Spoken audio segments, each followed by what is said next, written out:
सयौं थुङ्गा फुलका हामी एउटै माला नेपाली सार्वभौमै फैलिएका मेची महाकाली। अवश्य पनि नेपाल बहुजातीय बहुभाषिक र बहुसांस्कृतिक राष्ट्र हो। सबैभन्दा राम्रो कुरा यहाँ हामी सबै मिलेर बसेका छौँ। व्याकुल माइलाबाट लिखित उक्त नेपाली राष्ट्रिय गानको 2 हरफ सँगसँगै कार्यक्रम किताबका कुरामा स्वागत छ। नमस्कार, म मिलन राई। कार्यक्रम किताबका कुरामा हामी विभिन्न सर्जकहरूसँग उहाँहरूको सिर्जनाको विषयमा कुराकानी गर्ने गर्छौँ। कार्यक्रम किताबका कुराको आजको श्रृङ्खलामा हामीसँग हुनुहुन्छ एकजना लेखक। उहाँले नेपाली साहित्यको विभिन्न विधामा निरन्तर कलम चलाउँदै आउनुभएको छ। साथसाथै उहाँले भोजपुरी साहित्यमा पनि निरन्तर कलम चलाउँदै आउनुभएको छ। उहाँ हुनुहुन्छ गोपाल अस। आउनुहोस् उहाँसँगको कुराकानी सुरु गरौँ।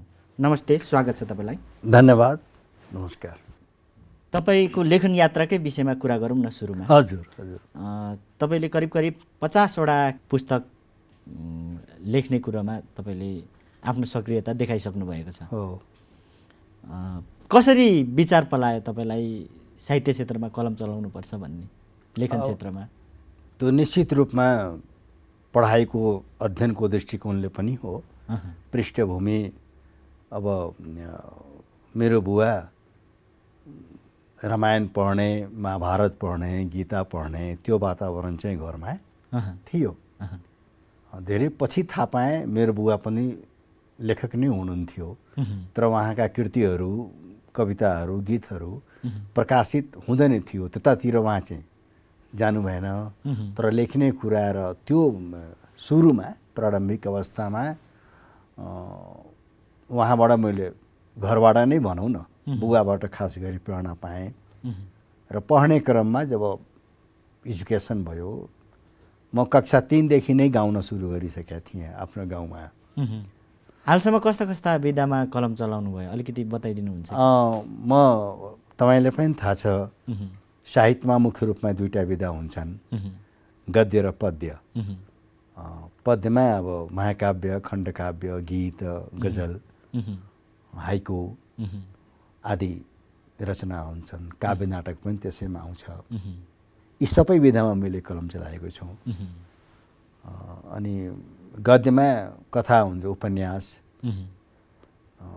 नाटक, लघुकथा आदिहरू हुन्छन्। गद्यमा निबन्ध, समालोचना, यी सारा विधामा मैले कलम चलाएको छु।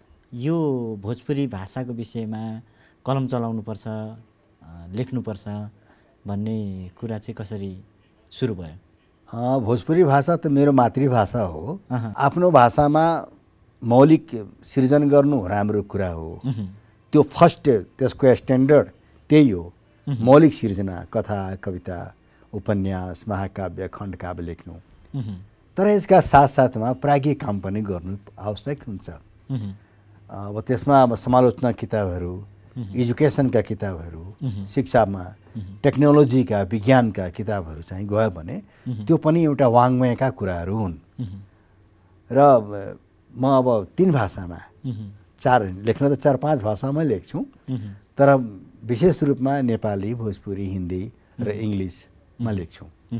अब हामीले के सोच्यो भने यो भोजपुरी भाषाको बारेमा नेपालीमा लेखेर नेपालीको माध्यमबाट भोजपुरी भाषी पनि बुझिने भयो, जुन उसकै भाषा हो।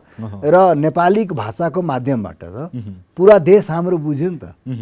हरेक भाषाभाषीले मेरो भोजपुरीको बारेमा यस्तो रहेछ है, भोजपुरी व्याकरण या भोजपुरी भाषा बारेमा, त्यही नै उद्देश्य हो र म त्यसमा गएँ। मैले अर्को कुरा जोड्न चाहेँ। हजुर। तपाईँले यहाँ किताबमा पनि लेख्नु भएको छ। हजुर। 2058 सालको जनगणना अनुसार हजुर भोजपुरी भाषा बोल्नेको सङ्ख्या प्रतिशत 17% थियो। हो। 68को मा त्यो 15%मा झऱ्यो। अब 78 को त आउन बाँकी नै छ, अर्को साल होला जनगणना, हैन? यो घट्दो आँकडामा भोजपुरी भाषा चाहिँ बोल्ने मानिसको सङ्ख्या, प्रतिशत किन यस्तो घट्दो आँकडामा भइरहेको छ? नेपालमा पहिला हाम्रो यो भोजपुरीमा थारू, बजिका, हैन, यो सबै kinds of the dialogues of the Bhojpuri थियो। उहाँहरूले चाहिँ भोजपुरी नै लेखाउनु हुन्थ्यो। मातृभाषामा होइन पहिला र क्वेसनायर पनि जुन तथ्याङ्कबाट जुन क्वेसनायर जान्छ नि त्यसमा पनि अलिक अवैज्ञानिक तरिकाको हुन्थ्यो के बेला तपाईँको भाषा कुन हो एउटा ल्याङ्ग्वेज एउटा प्रश्न त्यसपछि नेपाल भोजपुरी अथवा मातृले के होइन कलम नै छैन पर्फेक्ट राख्ने अब अहिले सुधार गर्ला नि त्यो बेग्लै कुरा हो आश गरौँ त्यो टेक्निकली कारणले भन्दा पनि मान्छेले त्यो लेखाउन गाह्रो हो अर्को थाहा नै छैन म कुन र कतिपय मान्छेले म कुन भाषा बोलिरहेको छु भन्ने थाहा छैन अनि नेपाली बुझेको छ नेपालीमा चिन्ह लगाइदियो हिन्दी सुनेको छ हिन्दीमा चिन्ह लगाइदियो लेख्न पनि नजान्ने छ नि त अनि त्यो टेक्निकली जुन हाकिम गएका छन् अथवा सर्वेक्षण गर्ने जुन यहाँबाट कर्मचारी गएका छन् त्यो कर्मचारीहरू त तपाईँको भाषा नेपाली हो त ल यसैमा हालिदिनुहोस् भनेर भनिदियो अर्को कुरा मैले भने नि थारू जुन भोजपुरीको काइन्ड्स हो पहिचान र स्व अस्तित्वका कुरा अहिले त हाम्रो नेपालमा 123 भन्दा बढी भाषाहरू बोलिरहेछन् दुईटा भाषा सङ्ख्या पनि बोल्ने मान्छे छन् कुसुन्डा भाषाको त्यही स्थिति छ नि त अनि मेरो पहिचान मेरो भाषा मेरो जातीयता मेरो क्षेत्रीयता यो भनौँ न यसलाई यो कन्सेप्ट आइसकेपछि खास गरी 2052 माओवादी द्वन्द्व र युद्ध र त्यसपछि गणतन्त्रको स्थापनापछि जुन चेतना आयो हाम्रो नेपालमा यो दृष्टिकोणले अलग अलग भइदिए र हेर्नु होला तपाईँ आज म भन्दैछु 2078 सालको जनगणनामा मैथिलीको पनि मातृभाषाको सङ्ख्या कम हुन्छ कारण किनभने त्यहाँ राख्ने मान्छे पनि जस्तो मगैको कुरा आइरहेछ मगैले म मैथिली मेरो मैथिली होइन म मगै हो भनेर भनिरहेछन् होइन पहिला के भन्थे म मैथिली हुँ अब के भन्छन् म मगै हुँ गणतन्त्र आएपछि झन् पृथकतावादीको चाहिँ विकास भएको यसलाई यसो बुझौँ पहिला हामी चाहिँ एउटै राष्ट्र भनौँ न राखेको थियो होइन भाषाहरूको प्रत्येक भाषाको सम्मान गर्नुपर्छ प्रत्येक भाषाको इज्जत र त्यसको सम्मान जे जति छ दिनुपर्छ तर के हुन्छ भने आखिर बोली पनि त हुन्छ नि पहिला त्यो बोलीको अवस्थामा हुन्छ बोलीको अवस्था हुन्छ त्यसको स्टेज हुन्छन् त्यो स्टेजबाट माथि गएर त्यो मानक भाषाको रूपमा भाषा हुनको लागि केही आधारभूत कुराहरू चाहिन्छन् त्यहाँनिर संरक्षित गरेपछि गभर्मेन्टले अथवा त्यो हिसाबमा राख्नुपर्छ त्यो असर त भाषामा पनि जान्छ साहित्यमा पनि जान्छ त्यो कारणले गर्दा सङ्ख्या मातृभाषाको सङ्ख्या कम भएको मैले अर्को कुरा जोड्न चाहे यो किताबकै सन्दर्भमा जाउन है विक्रम सम्वत को 8औं 9औं चाहिँ 10औं शताब्दीमा तिर चाहिँ भोजपुरी भाषा लिपिबद्ध हुन थाल्यो चाहिँ परिचयमा आउन थाल्यो हुन त चाहिँ विश्वको सबैभन्दा पुरानो चाहिँ प्रामाणिक ग्रन्थ ऋग्वेदमा पनि चाहिँ यो भोजपुरी वेदसँग यसको सम्बन्ध जोडिन्छ भोजपुरीको कुरो उल्लेख भएको भनेर तपाईँले यहाँ तथ्य दिनुभएको छ होइन यो अध्ययन अनुसन्धान गर्नको लागि त निकै मेहनत गर्नु पर्यो होला नि यसो छ नि त अब यसको इतिहास बुझ्नलाई अब त्यो त अब क्षेत्र नै त्यही भयो होइन जुन क्षेत्रमा मान्छे जान चाहन्छ अध्ययन गर्न चाहन्छ आज अध्ययन यो सम्पूर्ण होइन यो अहिलेसम्म हामीले लेखेका कुराहरू त्यो एकदम यो प्रमाणिक मतलब अहिलेसम्म कुराहरू नै प्रामाणिक हो योभन्दा अब अर्को अनुसन्धान हुँदैन भन्ने कुरा पनि छैन होइन नयाँ नयाँ तथ्यहरू पत्तो लाग्यो अहिलेसम्म पत्ता लागेको तथ्य यो त्यो के छ भने वेदबाट चाहिँ सबै भाषाहरूको चाहिँ भनौँ न हाम्रो भारतीय हाम्रो भोजपुरी भनेको यो भारतीय भाषा परिवार अन्तर्गतका हुन् होइन त्यो अन्त यसको सम्बन्ध जस्तो सशरणी प्राकृत पाली होइन त्यो प्रकृति अनुसार जसमा भएका शब्दहरूको जस्तो यहाँ पनि हामी आखर भन्छौँ खको प्रयोग हुन्छ अक्षरको खको प्रयोग हुन्छ यो सशरणीको जो चाहिँ हिसाबमा यो पाली उताको स्वभाव हो यसको प्रकृति हो यो त्योसँग भोजपुरीमा अथवा नेपालीकै कुरा गर्ने हो भने त्यो हिसाबमा आउँछन् त अध्ययन त गर्नुपर्छ शोधार्थीले तर अर्को कुरा के छ भने कुनै पनि शोधार्थीले अध्ययन गर्दाखेरि त्यसको प्रब्लम के हुन्छ भने आफ्नो क्षेत्रलाई आफ्नो भाषालाई आफ्नो विषयहरूलाई प्राचीनभन्दा प्राचीन देखाउनमा होड लगाउँछ कि त्यसले भोजपुर जिल्लाबाट भएको उत्पत्ति त्यति बेला त राज्य नै थियो अहिले चाहिँ जिल्ला छ भनेर भन्नुभएको छ होइन यस्तो यस्तो तथ्यहरू कसरी पत्ता लगाउनुहुन्छ अब यहाँ भने नि जस्तो कुनै पनि शब्दको नाम त्यो त डकुमेन्टहरू हुन्छन् जस्तो त्यहाँ पनि उदाहरण मैले दिएको छु कि त्यो 1857 भन्दा पनि 1789 मा 1789 मा आन्दोलन भयो त्यो अङ्ग्रेजहरूको त्यो हिसाबमा चाहिँ त त्यहाँ बटालियन जुन थियो नि पल्टनहरू त्यो मध्ये त्यो भोजपुरी क्षेत्रका मान्छे थिए।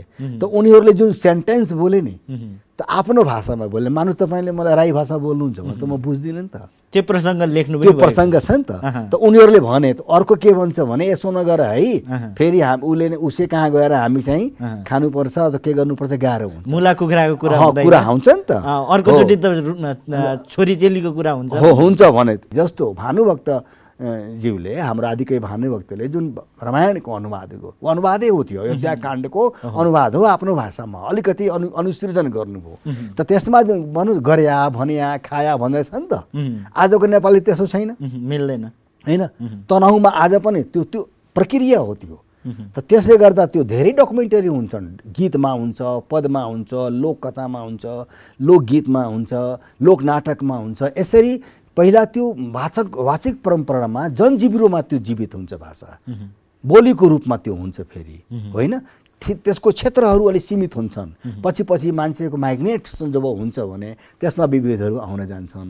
त्यसमा बिस्तारै त्यो लेख्दै जाँदाखेरि त्यसले संरक्षण भाव हुँदाखेरि बिस्तारै बिस्तारै बिस्तारै बिस्तारै मानक रूपमा आउँछ। अर्को कुरा पनि मैले जोड्न चाहेँ। हजुर, भोजपुरी कला संस्कृति पनि अवश्य नै छ। बिल्कुल छ।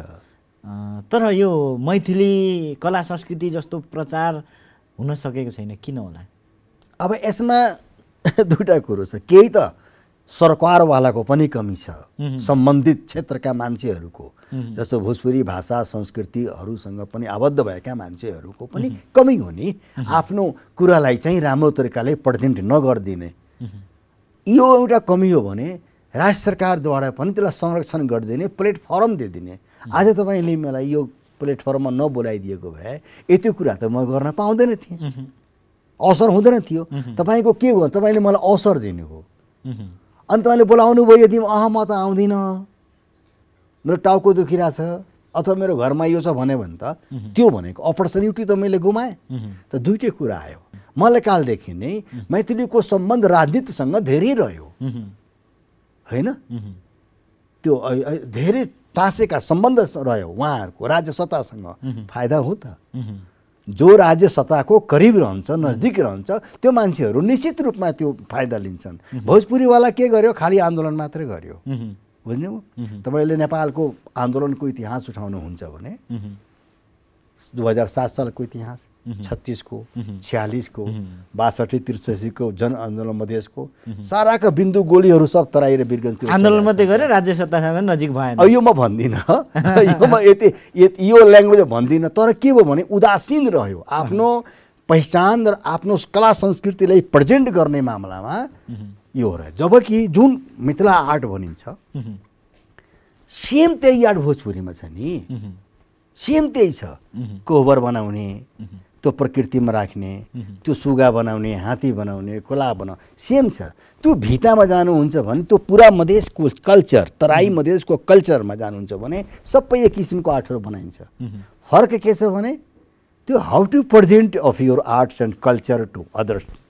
अर्को कमजोरी त्यसले राम्रो तरिकाले राज्यले पनि त्यसलाई संरक्षण गर्दैन, खालि उसैको मात्र गीत गाइदियो। भोजपुरी भाषाको विषयमा लेख्नु भएको छ, फेरि देवनागरीमा छ। भोजपुरी भाषाको छुट्टै लिपि थियो कि थिएन, होइन? नेपाली भाषा भोजपुरी भाषा बिचमा समानता के थिए? अनि अर्को कुरो चाहिँ फरक के छन्? अब यस्तो छ, सबभन्दा पहिला व्याकरणको कुराहरू सबभन्दा संक्षेपमा भनौँ कि देवनागरी लिपि अलि वैज्ञानिक धेरै छ, होइन? त्यसमा धेरै कुरा लेख्न सकिन्छ राम्रो तरिकाले। त्यसैले गर्दा लिपि भएका र नभएका पनि भाषाहरूले देवनागरी लिपिमा हाम्रो नेपालमा कमसेकम त्यो लेखिरहेछन्। त्यो कारणले गर्दा भोजपुरीले पनि देवनागरी लिपिलाई अङ्गीकार गरेको छ। भारतमा पनि देवनागरीमै लेखिन्छ क्या यो भोजपुरी? भारतमा पनि देवनागरी, तर चाहिँ यसको लिपि छ जसको नाम हो कैथी लिपि, होइन? कैथी लिपि छ, उसको फन्टको काम भइरहेछन्। जस्तो कि मिथिलाको पनि तिरहुतिया लिपि भन्छन्, मिथिलाक्षर भन्छन्। त्यो तिरहुतिया हो, त्यो मिथिलाक्षर पछि भन्यो त आधुनिक नाम दिया हो। त्यो एक्चुअल त तिरहुतिया हो। त्यो हराइसकेको लिपि तपाईँहरूले फेरि चाहिँ होइन, प्रडक्ट छ, हामीसँग छ त्यो लिपि। मलाई पनि त्यो लिपि आउँछ। मान्छेले बुझ्न पाउने त बनाउनु हुन्छ होला नि त? हो त नि। जस्तो मानुस अब मिथिलाक्षरको अब हामीलाई ज्ञान छैन भने त बुझ्दैन नि त कुरा। बङ्गाली के जस्तो रञ्जना लिपि नै नेपालीमा छ नि त, तर नेवारी त देवनागरी लिपिमा पनि त लेखिन्छ नि नेपाल भाषाका कृतिहरू। त यो कारण हो, यो भयो, यो भोजपुरीको कैथी लिपि हो र यो लिपि अहिले सुरक्षित छ होइन। तर चाहिँ धेरै लेखिने काम देवनागरी लिपिमा भइरहेछ, किनभने वैज्ञानिक हो र अरू मान्छेले यसमा हरेक कुरालाई बोध गराउने, सम्प्रेषण गर्ने त्यो ध्वनि र वर्णहरू राम्रो तरिकाले उपलब्ध रहेका छन् र आधुनिक मोडर्नाइज एकदम वैज्ञानिक यो स्क्रिप्ट हो, लिपि हो यो।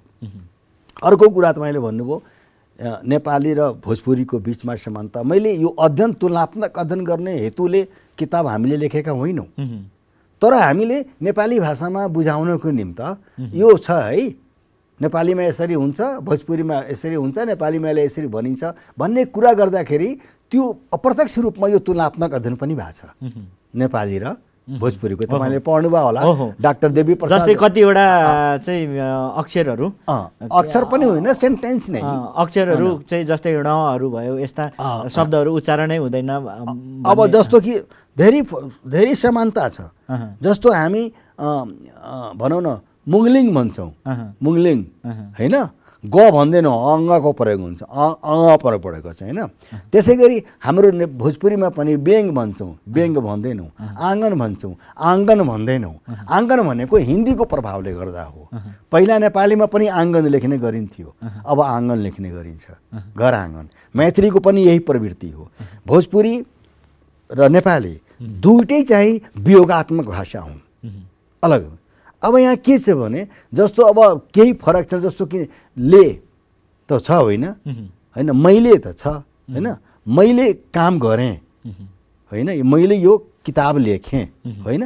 तर चाहिँ भोजपुरीमा त्यो लेलाई बोध गराउने प्रथम जुन पुरुष हो म, हम हो त्यो भन्छ भोजपुरीमा।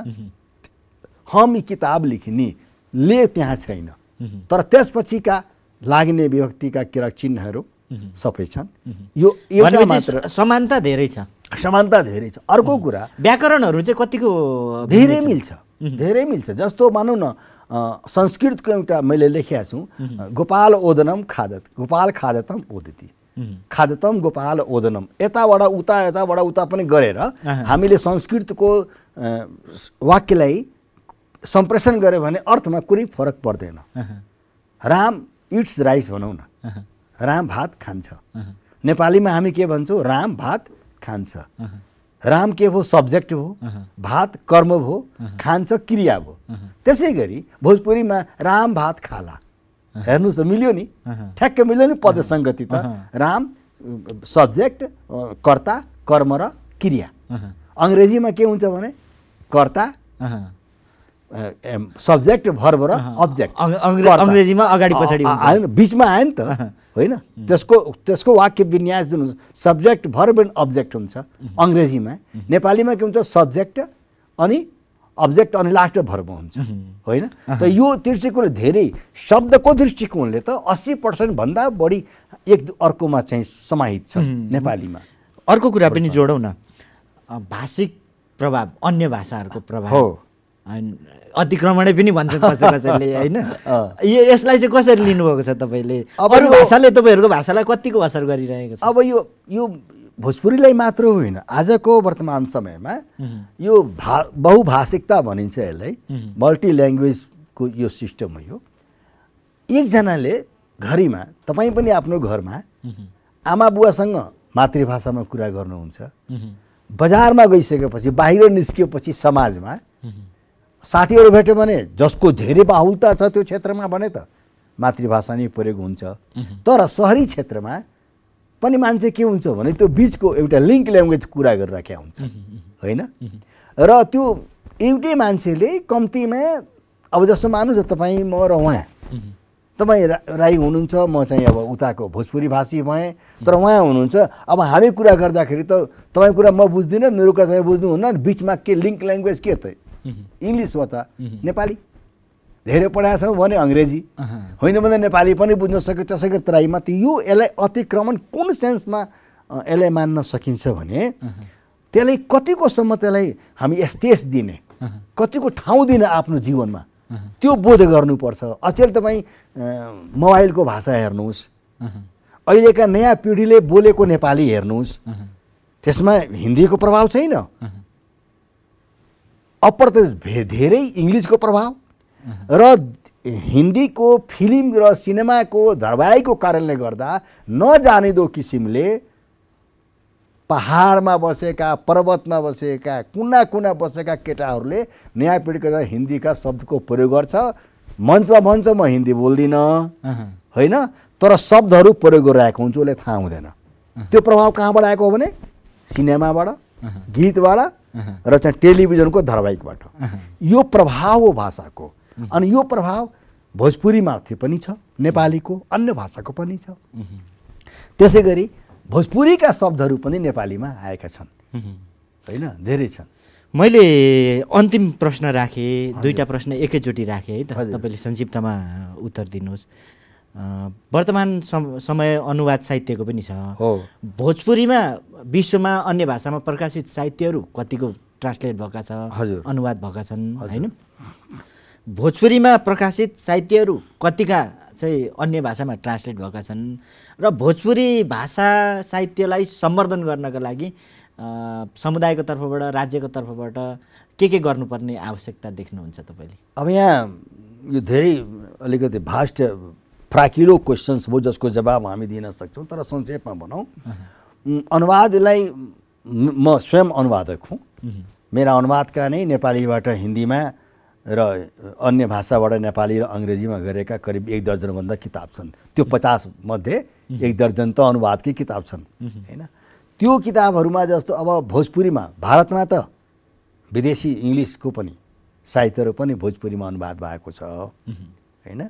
नेपालको कन्सेन्टमा जाने हो भने तर त्यहाँको पनि भोजपुरी कृतिहरूको चाहिँ अङ्ग्रेजीमा, जसो फुलसुङ्गी उपन्यासलाई अङ्ग्रेजीमा अनुवाद भएको छ। नेपालको कन्सेप्टमा खास गरी के भएको छ भने नेपाली र मैथिली दुईटा भाषाको चाहिँ, नेपाली र मैथिली भाषाको चाहिँ त्यसमा भएको छ, भोजपुरीमा अनुवाद भएको छ होइन। धेरै छ। डाक्टर ध्रुवचन्द्र गौतमको फुलको आतङ्कको चाहिँ दिनेश गुप्ताजीले फुल के आतङ्क भनेर अनुवाद गर्नुभएको छ। सनत रेग्मीका लक्ष्मणिया गहना कथाको मैले स्वयं अनुवाद गरेको छु, जुन प्रज्ञाले प्रकाशित गरेछ। त्यसै गरी यो मैथिलीको घरमुहा भन्ने उपन्यास हो रामभरोज कापडीको चाहिँ उता उमाशङ्कर द्विवेदीले गर्नुभएको छ। यो भयो नेपालीमा। यस्ता धेरै कृतिहरू छन् जसको अनुवाद अन्य भाषाबाट भोजपुरीमा भएको छ भने भोजपुरीका 14-15वटा कथाको चाहिँ मैले चाहिँ नेपालीमा अनुवाद गरेको छु। प्रज्ञा भोजपुरी कथा भनेर प्रकाशित छ। त्यसै गरी नेपालीका वसन्त चौधरीका कथा वसन्त भन्ने कविताको 8 भाषामा अनुवाद भएको थियो, जसमा भोजपुरी पनि एउटा थियो। गोपाल ठाकुरले गर्नुभएको थियो। यसरी अहिले अनुवादको अनुसृजनको कुरा र नेपालीका भोजपुरीका 10वटा कविता होइन अङ्ग्रेजीमा अनुवाद केशव सिगदेलले गर्नुभएको छ होइन। जो अनि त्यसपछि पुरुष दामोदर शर्माजीले कथाहरूको अनुवाद गर्नुभयो, त्यसमा मेरो पनि कथाहरू परेको छ। अहिले मेरो नै फुलबाउ भन्ने उपन्यास भोजपुरीको दिल्लीका एकजना डाक्टर अजय कुमार यादव जो अहिले जेएनयू अन्तर्गत गरेर पढाउनुहुन्छ, उहाँ चाहिँ हिन्दीमा र अङ्ग्रेजीमा अनुवाद गर्दै हुनुहुन्छ। त यो अनुवादको स्थिति राम्रो छ। अनुवादले गर्दा नै मान्नुहोस् न, आदिकवि भानुभक्तको हामी कुरा गर्छौँ, सबभन्दा पहिला त उहाँको रामायण त अनुवादै हुने हो। त्यसै गरी गीताञ्जली जुन नोबेल पुरस्कार पायो ऊ बङ्गालीमा त पाएको होइन नि, अनुवादमा नै अङ्ग्रेजीमा गएपछि मात्रै पाउने हो। त यो अनुवादको महत्त्व धेरै छ अहिलेको वर्तमान समयमा। र अब रह्यो यो भोजपुरी भाषा साहित्यको विकासको लागि के गर्नुपर्छ भन्ने कुराहरू राज्यले आफ्नो स्तरबाट गरिरहेछन्। त्यो त गरिरहेछन्, त्यो बेग्लै कुरा हो। तपाईँले पनि विकास गर्दै हुनुहुन्छ हाम्रो भोजपुरीको भाषामा बारेमा। आज यो प्लेटफर्म दिनु भने विकासको एउटा चरण हो। सम्बन्धितवालाले पनि काम गर्छन्। राम्रो कुरा यहीँबाट भनौँ, वीरगञ्ज महानगरपालिकाको अहिले मेयर हुनुहुन्छ विजय सरावगेज्यू। तपाईँले समाचार सुन्नुभयो होला। अहिले यस्तो काम चाहिँ पुरा नेपालमा अहिले लाग्छ मेरो वीरगञ्जमा भएको छ। उहाँले भोजपुरी प्रतिष्ठानको लागि भवन निर्माणको लागि ठाउँ दिएर शिलान्यास मुख्यमन्त्रीले गरिसक्नुभयो। पछि स्थापित भयो। त्यसमा संयोगले मलाई पनि भनेपछि काम भइरहेछ। र कति राम्रो कुरा, दीपनारायण मिश्रको नाममा 1 लाखको पुरस्कार छ, 50-50 को घोषणा भयो। धेरै विकासकै कुराहरू हो। तर यसका साथसाथै राज्यले पनि भोजपुरी तेस्रो भाषा हो नेपालको मातृभाषाको दृष्टिकोणले गर्दा। फर्स्ट नेपाली हो, सेकेन्ड मैथिली हो, तेस्रो भोजपुरी हो। अब तेस्रो त्यो अनुसार चाहिँ दिनुपर्छ। म राज्यसँग के आग्रह गर्न चाहन्छु भने पुरा गभर्मेन्टसँग के गर्नु भने सबै भाषालाई उसको एकैचोटि घोषणा गर्नु जरुरी छैन, तर उसको मातृभाषाको सङ्ख्याको दृष्टिकोणले, उसको साहित्य लेखाइको दृष्टिकोणले उनीहरूलाई संविधानमा घोषणा नै गरिदिनुपर्छ। यो अहिले हाम्रो के भनेको छ भने नेपाली सरकारी कामकाजको भाषा हुने नेपालीलाई, बाँकी सब भाषालाई राष्ट्रभाषा भनिदिएको छ। कार्यक्रममा समय दिनुभयो, धेरै धेरै धन्यवाद। तपाईँहरूले पनि अब आभार प्रकट गर्छौँ, धन्यवाद दिन्छौँ। राम्रो तरिकाले बोलाउनु भयो। म केही आफ्नो भाषा र भोजपुरी भाषा किताबको बारेमा भन्न मौका पाएँ। कति राम्रो स्लोगन छ तपाईँको, इट्स बुक अ क्लक भनेर, किताबका कुरा। यही अनुवादको कुरा आउँछ। हेर्नुहोस्, तपाईँ लेख्नु भएको छ इट्स बुक क्लक। यसलाई अनुवाद गरिदिनु भने यो किताबको घडी हो भनेर हुन्छ। शब्द अनुवाद के हुन्छ? यो किताबको घडी हो, तर अर्थ त्यो त होइन, यो किताबको समय हो। यो समय भनेको किताबको लागि कुराकानी गर्ने समय हो भनेर भावार्थ दिइरहेछ। त्यसलाई भनिन्छ अनुसृजन, पहिला भनिन्छ शब्द अनुवाद। यही फरक छ। कति राम्रो असल पुस्तकले जीवन परिवर्तन गर्दछ, बिल्कुल गर्दछ। राम्रो पुस्तक पाइदियो भने मान्छेको जीवन परिवर्तित हुन्छ, मान्छे खुसी हुन्छन्। तपाईँले यो जनता टेलिभिजनले मलाई बोलाएर अहिले भाषा र भोजपुरी अहिले हाम्रो लेटेस्ट यो किताब आइरहेछ, बोलाउनु भयो, कुरा गर्न मौका दिनुभयो, मेरो कुरा सुनिदिनु भयो। त्यसको लागि तपाईँ मिलन राईजीका साथै यहाँ क्यामेराम्यानमा नाम थाहा छैन, जति प्राविधिक साथीहरू हुनुहुन्छ र समग्रमा जनता टेलिभिजनलाई एकदम हार्दिक आभार प्रकट गर्दैछौँ। पुरा भोजपुरीको क्षेत्रबाट र नेपालीको क्षेत्रबाट पनि यो दुईटैमा यसै गरी बोलाउँदै गर्नु होला। धन्यवाद। कार्यक्रम किताबका कुराको आजको श्रृङ्खलामा हामीले गोपाल अष्टसँग हामीले भोजपुरी भाषाको विषयमा निकै नै रोचक कुरा गऱ्यौँ। कार्यक्रम किताबका कुराको अर्को श्रृङ्खला लिएर अर्को साता आउने नै छौँ। त्यति बेलासम्म हेर्दै गर्नुहोला जनता टेलिभिजन र सुन्दै गर्नुहोला रेडियो जनता 89.1 मेगाहर्ज। हस्त धन्यवाद, नमस्ते।